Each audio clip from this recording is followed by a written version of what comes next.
es tout pour moi, oh. Agneau de Dieu, oh. Tu es tout pour moi, oh. Jésus. Tu es tout pour moi, oh. Agneau de Dieu, oh. Tu es tout pour moi, oh. Jésus. Tu es tout pour moi, oh. Agneau de Dieu, oh. Tu es tout. Shalom, shalom, shalom, shalom, que le Seigneur nous bénisse. Je suis content de vous retrouver. Beaucoup de personnes sont livrées à tout parce qu'ils ne connaissent pas réellement les véritables ressources de la Bible. La Bible est non seulement un livre saint, mais la Bible est aussi le manuel d'utilisation des forces divines. Ça veut dire quoi? Lorsque quelqu'un achète une télévision, un portable, mais on pense simplement, quelqu'un va dans une pharmacie, il a besoin d'un médicament quelconque, on te vend le médicament, et puis à l'intérieur du médicament, il y a une posologie. Si je prends le médicament sans posologie, c'est tout à fait évident que je ne vais pas guérir. On me dit 2 comprimés le matin, 2 comprimés le soir. Je prends le médicament seulement une seule fois par jour au lieu de 2 fois par jour. On dit lorsque tu prends le médicament, tu prends à jeûne. Moi, je ne connais pas la posologie du médicament. Je finis de manger bien bon et puis ensuite, je vais prendre le médicament. Le médicament ne va pas porter les effets escomptés par rapport à la posologie. C'est vrai qu'on va te dire que le médicament peut guérir le paludisme, on va te dire que le médicament peut guérir la fièvre, mais en réalité, tu n'auras aucun effet parce que tu prends le médicament en dehors de sa posologie. Et c'est la même chose avec Dieu, c'est la même chose avec les forces divines. Quand par exemple Dieu est envoyé, donc, quand Dieu nous envoie sur terre, il y a quelque chose qui n'avait pas été prévu, c'était l'arrivée de Satan. Donc, dès qu'il y a eu une confrontation des puissances sur la terre entre Dieu, entre les enfants de Dieu et puis ceux de Satan, donc Dieu a tout fait pour se révéler et puis il a donné en même temps la posologie des forces spirituelles. Parce qu'aujourd'hui, Satan connaît la posologie de chaque situation. Satan sait très bien que si quelqu'un pose telle ou telle action, il est capable de créer telle chose dans sa vie. Donc il connaît très bien la posologie. Donc si toi qui es enfant de Dieu, tu ne connais pas la posologie des forces spirituelles, tu es perdant dans tout ce que tu vas faire. Tu n'iras pas quelque part. Moi j'ai vu des gens qui ont fait des cultes le dimanche, le matin, le soir ils sont chez les féticheurs. J'ai vu des gens qui ont pris le nom de Jésus comme une chanson à travers les différentes capitales, mais le soir ils sont chez les marabouts. Ou bien s'ils ne sont pas chez les marabouts, ils sont chez des marabouts émergents, c'est-à-dire les faux pasteurs. Donc, il y a 2 possibilités. Soit tu apprends à connaître les forces spirituelles et tu règles toi-même tes problèmes, soit tu continues de fréquenter les marabouts traditionnels et les marabouts émergents. Donc, aujourd'hui, je vais vous expliquer réellement comment obtenir les forces de Dieu. C'est vrai que je n'aime pas trop parler d'invocation sur les réseaux sociaux parce que sur les réseaux sociaux, c'est un peu comme la jungle. Il y a toutes sortes d'animaux. Il y a les biches, il y a les lions, les panthères, il y a les serpents, etc. Donc, je n'aime pas trop parler des choses hautement spirituelles sur les réseaux sociaux. Mais il existe aussi sur les réseaux sociaux des personnes qui ont accepté Dieu, des enfants de Dieu, qui ont accepté le Seigneur à un moment donné de leur vie. Et c'est pour ces personnes-là que je fais les choses, mes vidéos. Je ne fais pas mes vidéos pour les enfants du démon. Je ne fais pas mes vidéos pour les enfants du diable. Je fais les vidéos pour les brebis perdues de la maison d'Israël. C'est-à-dire des gens qui ont accepté le Seigneur Jésus et qui cherchent leur chemin pour parvenir à la félicité avec Dieu. Donc, je vais vous expliquer aujourd'hui un peu, on aura une série d'enseignements là-dessus en ce qui concerne les secrets des psaumes. D'abord, pour comprendre le secret des psaumes, il faudrait qu'on sache d'abord qui est l'auteur des psaumes. Les psaumes ont été écrits en grande partie par David. Mais David était un homme assez controversé. La Bible dit que David était l'homme selon le cœur de Dieu. C'est vrai, il était l'homme selon le cœur de Dieu. Mais il n'était pas l'homme selon le cœur de Dieu parce qu'il était bon. Beaucoup de gens qui parlent de David ne connaissent pas l'histoire de David. Beaucoup de personnes qui parlent de David ne connaissent pas l'histoire de David. On a l'impression qu'on présente David comme un homme saint, un homme qui est bon, un homme qui est juste, un homme qui était dans la piété, mais c'est faux, c'est archi faux. David n'a jamais été un homme pieux. Il avait une seule chose qui était en lui, qui était vraiment très prédominante dans sa personnalité et qui a fait que Dieu l'a beaucoup aimé, c'est qu'il savait se relever de ses erreurs. Ça, il n'était pas pieux. Il était comme toi, il était comme moi, il faisait des erreurs, beaucoup d'erreurs d'ailleurs. À les choses que David a fait que toi-même tu n'as jamais fait dans ta vie. Et on va parcourir en 2 minutes seulement la vie de David pour vous sachiez à qui vous avez affaire. Puis savoir comment était celui qui a écrit les psaumes. En tout cas, la grande partie des psaumes. Parce que la Bible, les psaumes ont été écrites en première partie par David, par Asaph, il y a aussi le psaume de Moïse, etc. Donc il y a certaines personnes qui ont écrit les psaumes. Donc on va essayer de parcourir la vie de David, parce qu'il a écrit les psaumes en grande partie. David était un paysan, un berger, etc. Donc il était dans son petit village et puis Dieu a envoyé le prophète Nathan pour aller le oindre comme roi. Le prophète Samuel, pardon, pour aller le oindre comme roi. Donc il est venu, il a commencé, il a vécu en exil comme tous les hommes politiques. C'était difficile pour lui, il a vécu beaucoup de tribulations. Au fur et à mesure qu'il avançait, il y avait beaucoup de personnes qui se rassemblaient autour de lui, avec qui il a mené son exil. Et au fur et à mesure, il a connu des gens extraordinaires, des gens qui étaient bons, des gens qui l'ont soutenu. Il y a d'autres qui ont fait même donner leur vie pour David. En fin de compte, David est arrivé au pouvoir. Mais il était toujours attaché au Seigneur. Mais David était un homme de même nature que toi et moi. Il a fait ses erreurs. Il a été dans l'adultère, il a été dans les meurtres, il a été dans la rancœur. La preuve, au moment où David devait mourir, il a donné le nom de tous ses ennemis à son fils Salomon pour que Salomon puisse tuer tous ses ennemis. Ses ennemis que lui n'a pas pu tuer de son vivant là. Tous ceux qui lui ont fait du tort là, il a demandé à Salomon de les tuer. Avant de mourir. Normalement, avant de mourir, on demande à quelqu'un, on pardonne aux gens avant de mourir. David, plutôt, a ordonné avant de mourir à ce qu'on exécute ses ennemis. Donc ce sont des choses pour vous dire que David n'était pas un homme saint comme les gens veulent le faire croire. Mais David était quelqu'un qui était beaucoup attaché à l'Éternel. Il avait ses faiblesses et puis il avait ses forces. Et comme c'est quelqu'un qui avait fait beaucoup d'erreurs, lui fallait comprendre les choses spirituelles. Voyez-vous, les gens spirituels sont des gens qui ont fait beaucoup d'erreurs. La puissance de Dieu s'accomplit dans la faiblesse de l'homme. Donc ceux qui ont fait beaucoup d'erreurs dans leur vie ont toujours été des gens spirituels.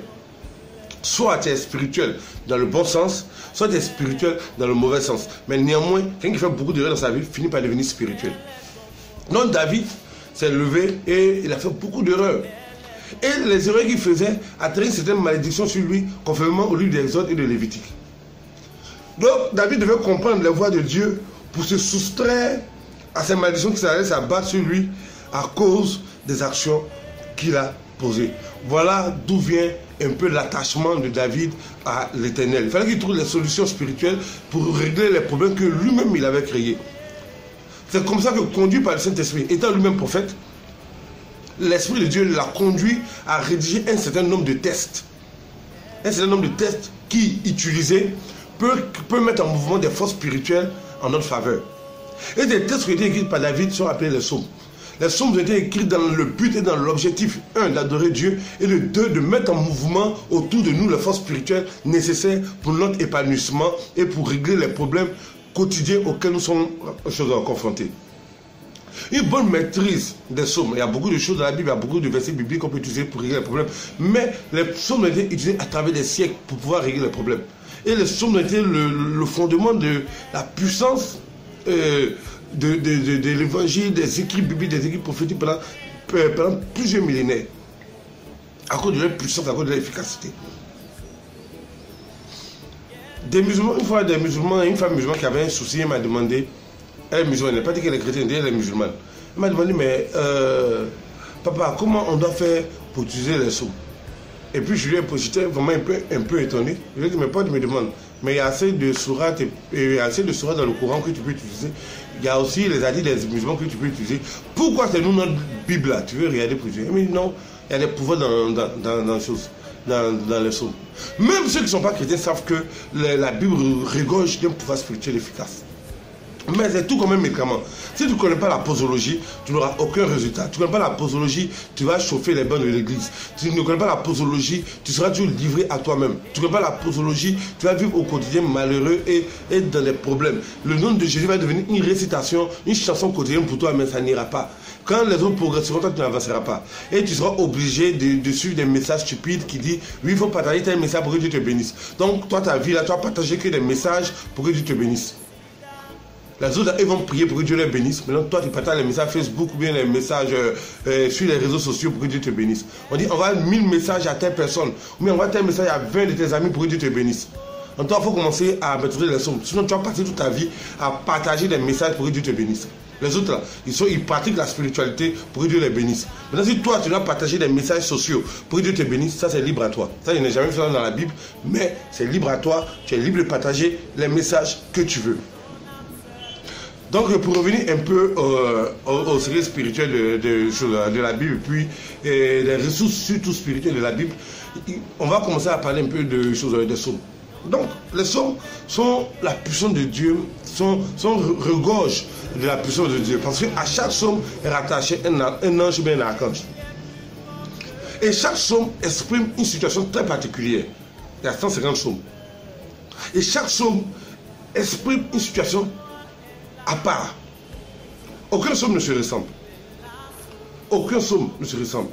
Et ces psaumes ont été utilisés par David dans des situations particulières.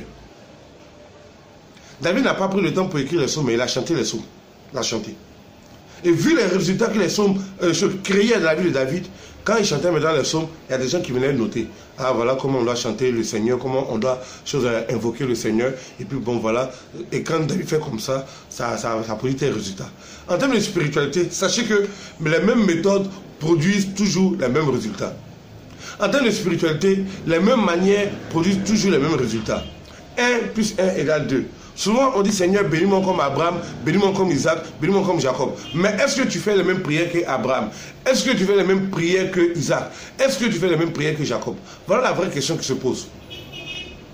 Donc, tant que tu vas les réciter, tant que tu iras, tu seras dans des situations calamiteuses, une vie chrétienne débridée, ça n'ira pas. Parce que tu vas vivre une vie chrétienne hasardeuse, sans fondement réel, une vie chrétienne où tu es livré à n'importe qui, à n'importe quoi. À partir de ce moment-là, c'est là où on va prendre un insecticide pour pomper sur vous dans les églises, on va mettre l'eau dans la bouche pour cracher dans ton visage, pour que tu sois délivré, et tu verras tout ça là. À d'autres même qui vont quand même coucher avec les pasteurs pour être délivrés, parce que le sperme des pasteurs est sanctifié par le Saint-Esprit. Ce genre de personnes-là sont les enfants de la perdition. Cette vidéo-là ne vous concerne pas. Cette vidéo concerne seulement les enfants, les brebis perdus de la maison d'Israël. C'est-à-dire que les enfants de Dieu qui ont besoin de connaître davantage sur le royaume auquel ils appartiennent et quelles sont les ressources de ce royaume-là pour pouvoir régler effectivement leurs problèmes. Donc nous allons passer aujourd'hui, je ne pourrais pas être trop long, je vais prendre un ou deux éléments pour juste éclairer les gens. Bon, on va commencer par exemple par le psaume 1. Je vais faire ça en ordre chronologique. Parce que si je veux faire ça par thématique, ça sera un peu difficile. Je vais prendre le psaume 1, après le psaume 2, le psaume 3, on va finir les 150 psaumes par la grâce de Dieu. Et quand tu vas, au fur et à mesure que tu vas écouter ces enseignements-là, ça te permettra de t'épanouir dans ta foi chrétienne. Tu n'auras plus besoin de faire des jeûnes fantaisistes, tu n'auras plus besoin de faire des faux jeûnes. Parce que si le jeûne pouvait sauver l'humanité, Jésus n'allait pas mourir à la croix. Il allait partir, au lieu de faire 3 ans de ministère, Jésus allait faire 3 ans de jeûne, et puis il allait s'asseoir, et puis l'humanité est sauvée parce qu'il a fait 3 ans de jeûne. Le jeûne ne sauve personne. Retiens ça là, le jeûne ne sauve personne. Et tous les artistes, je sais qu'il y a beaucoup de gens qui m'écoutent, mais on est tous dans la sous-région, on est tous en France, on est tous une communauté africaine un peu partout dans le monde. Tous les artistes qui sont morts en Côte d'Ivoire sont morts dans la grande majorité dans des camps de prière. Tous les hommes célèbres qui sont morts de maladie dans la sous-région, ils sont morts en général, pas des chrétiens bien sûr, ils sont morts en général dans les camps de prière. On les a fait jeûner, on les a fait prier, les artistes on les a fait jeûner, on les a fait prier. Mais si le jeûne, comme je le dis, si le jeûne pouvait sauver quelqu'un, Jésus n'allait pas mourir à la croix. Moi je ne sais pas pourquoi moi je vais aller mourir alors que je sais qu'en me privant de nourriture, je peux sauver l'humanité. Je n'ai pas besoin de mourir à la croix. Je jeûne, puis paf, toute l'humanité est sauvée. Nous ne sommes pas dans un dessin animé, on n'est pas dans un film, on n'est pas sur des chaînes de science-fiction. Nous sommes face à la réalité. Voyez-vous. Donc, pour revenir un peu au psaume 1, le psaume 1, c'est un psaume qui est vraiment puissant. On appelle ça le psaume de fondement. Le psaume de fondement, c'est-à-dire qu'on utilise le psaume 1 dans des situations particulières. Chacun d'entre nous vit des situations particulières. Moi, mes problèmes ne sont pas toi tes problèmes, et toi tes problèmes ne sont pas moi mes problèmes. Le psaume 1 est un psaume de fondement. Parce que nous sommes dans un environnement méchant. Nous sommes dans une terre qui est hostile. C'est-à-dire que tu as pour ennemi les gens de ta propre maison. Tu as pour ennemi les gens à qui tu as rendu service. Tu as pour ennemi des gens à qui tu n'as rien fait. Ils sont toujours là en train de t'appuyer, te dénigrer, te salir. Et leur attitude peut te faire perdre soit un emploi, soit un foyer, soit même on refuse même de t'épouser parce qu'on trouve que tu es une femme de mauvaise moralité, etc. Il y a plein de choses. On récupère même ton héritage. Il y a des gens qui ont des héritages. Si on récupère l'héritage, ils ne peuvent rien dire. Parce que s'ils parlent, ils savent qu'ils seront abattus mystiquement. Et puis ils disent non, je laisse tout entre les mains de Dieu. C'est pas qu'ils laissent entre les mains de Dieu. C'est pas qu'ils n'ont pas la réplique nécessaire qu'ils sont obligés de se résigner. Parce qu'ils savent personnellement que s'ils vont à l'encontre de ces chefs traditionnels pour aller récupérer leurs choses, leurs biens, c'est sûr qu'ils seront tués. Donc ils sont obligés de laisser tomber cette histoire afin qu'ils puissent rester en vie. Ils vont dire non, le Seigneur m'a dit non, de laisser ça. Mais c'est archi faux. C'est parce qu'ils n'ont pas les ressources spirituelles nécessaires pour faire face à l'adversité. Donc le psaume 1, c'est un psaume de fondement. C'est le psaume qu'on doit utiliser lorsqu'on est dans un environnement hostile. C'est-à-dire dans un environnement où tu n'es pas aimé, mais face à des personnes qui ne t'aiment pas. Et les personnes qui ne t'aiment pas, qui vont tout faire pour te nuire d'une manière ou d'une autre. Donc c'est dans ce cas-là qu'on utilise le psaume 1. Le psaume 1 peut être utilisé de deux manières. Soit en lecture, soit en prière, soit en invocation. En lecture, c'est quoi? C'est-à-dire que tu prends le psaume 1, tu lis le psaume 1 dans un état de prière. C'est-à-dire que tu laisses toutes tes activités et tout ça là. Tu prends le psaume 1, tu te mets dans un état de prière, puis tu lis le psaume 1. Quand tu es dans un état de prière, tu es connecté directement à l'ange de ce psaume-là. Chaque psaume a un ange. C'est pour ça qu'on dit la parole de Dieu. Quand on parle de la parole de Dieu, depuis Genèse jusqu'à Apocalypse, lorsque tu énonces, mais tu dis la parole de Dieu, automatiquement, les anges de Dieu commencent à t'assister. Ça, c'est de manière générale. Maintenant, à chaque verset de la Bible, il y a bien chaque verset, depuis Genèse à Apocalypse, il y a des anges qui sont rattachés à chaque verset de la Bible. Donc, chaque fois que tu cites un verset de la Bible, de la manière qui est correcte, d'ailleurs, un ange de Dieu se met en mouvement pour toi. Bon, je n'ai pas dit ceux qui prennent les versets de la Bible comme une chanson, bien, comme dirais-je, une récitation. Non, on ne peut pas dire ça. Il n'y a pas des gens qui sont véritablement spirituels ou bien qui sont véritablement fils de Dieu qui peuvent créer cet effet-là dans le monde spirituel. C'est-à-dire que chaque fois qu'ils vont ouvrir la bouche, les anges se mettent en mouvement autour d'eux. Donc, à chaque psaume aussi est rattaché des anges. Mais les anges sont très particuliers. Les anges qui sont rattachés au psaume sont les anges d'Israël. Parce qu'il y a deux dispensations.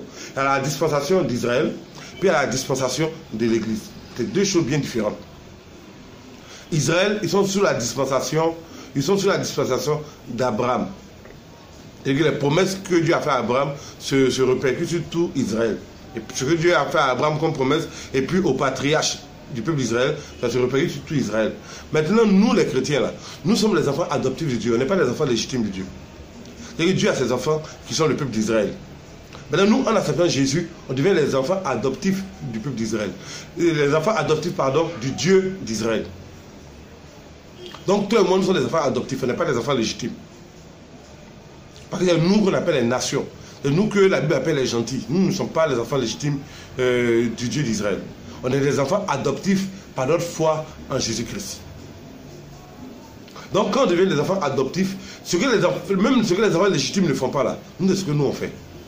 Moi, je n'ai jamais vu un juif en train de faire des prières hasardeuses. Je n'ai jamais vu un juif faire une vidéo pour dire 1000 personnes seront guéries, aujourd'hui il y aura un miracle ici. Je n'ai jamais vu un juif. Bon, au moins, avant on avait de l'espoir parce que nos frères qui sont ceux qui résident en Afrique, et puis ceux qui sont en Europe, c'est pas la même chose. Vous qui êtes en Europe, vous avez la faculté de causer la communauté juive. Il y a une forte communauté juive à Paris. Il y a des juifs, il y a des rabbins, vous avez des amis juifs, etc. Tout ça. À aucun moment, ces juifs ne vous ont appelé pour dire non, venez, on va aller prier. Donc jamais, un juif ne va jamais te dire de venir aller prier. Pourquoi? Parce que la Bible déclare qu'on n'a pas ce qui est sacré aux chiens. Donc, ils prient entre eux. C'est-à-dire qu'ils connaissent les invocations. Ils savent que telle prière fait tel effet, telle prière fait tel effet, telle invocation fait tel effet, telle oraison fait tel effet. Donc ils ne préparent quelqu'un, ils se mettent entre eux, ils prient, puis prospèrent dans les entreprises. Point final. Maintenant, pendant qu'eux sont de prier, invoquer Dieu pour prospérer dans les entreprises, toi tu es en train de danser à l'église pour dire Jésus est vivant. Et tu es étonné qu'au soir de ta vie, tu te retrouves sans rien et sans situation véritable. Donc le psaume 1 est très puissant et très efficace pour les domaines qui sont hostiles. C'est vrai que tu peux être dans un environnement professionnel hostile. Tu peux être dans un domaine familial qui est hostile à toi. Mais tu peux être dans un domaine social, c'est-à-dire dans le quartier, ou bien dans ton service, ou bien dans ta famille, ou bien dans ton foyer. Bref, tu peux être dans une situation sociale hostile. Après ce moment-là, c'est le psaume 1. Et pour utiliser le psaume 1, j'ai dit qu'il y avait 3 manières d'utiliser le psaume 1. La première manière, c'est en lecture. Tu restes dans un état de prière, tu prends la Bible devant toi, tu lis la Bible dans un état de prière. Automatiquement, il y a un mouvement spirituel qui se passe autour de toi où l'ange rattaché au psaume 1 viendra avec toi. Il sera là pendant que tu es en train de réciter le psaume 1. Parce que les anges sont appelés par la parole de Dieu. Donc pendant que tu es en train de lire le psaume 1, peu importe la position de l'ange du psaume 1, il va venir vers toi. Même si tu ne le vois pas, tu peux éventuellement sentir sa présence. Donc il va venir vers toi et tu finis de réciter le psaume 1. Quand tu finis de réciter le psaume 1, alors l'ange il est là, il attend maintenant tes ordres. Donc à partir de ce moment-là, tu vas énoncer tes vœux. Tu vas dire, ah Seigneur, vraiment, voici tes saisons que j'ai choses. Il est possible que je perde mon emploi. Il est possible que je perde ma situation. Il est possible que mon homme me quitte, même ma femme me quitte. Il est possible qu'aujourd'hui, je me retrouve à la rue parce que je n'ai pas 5 francs. Seigneur, il est possible qu'il y ait telle situation. Donc la situation d'oppression dans laquelle tu es là, tu fais ça maintenant sous forme de prière. 1, tu lis le psaume. 2, quand tu lis le psaume, tu fais maintenant tes vœux, tes prières.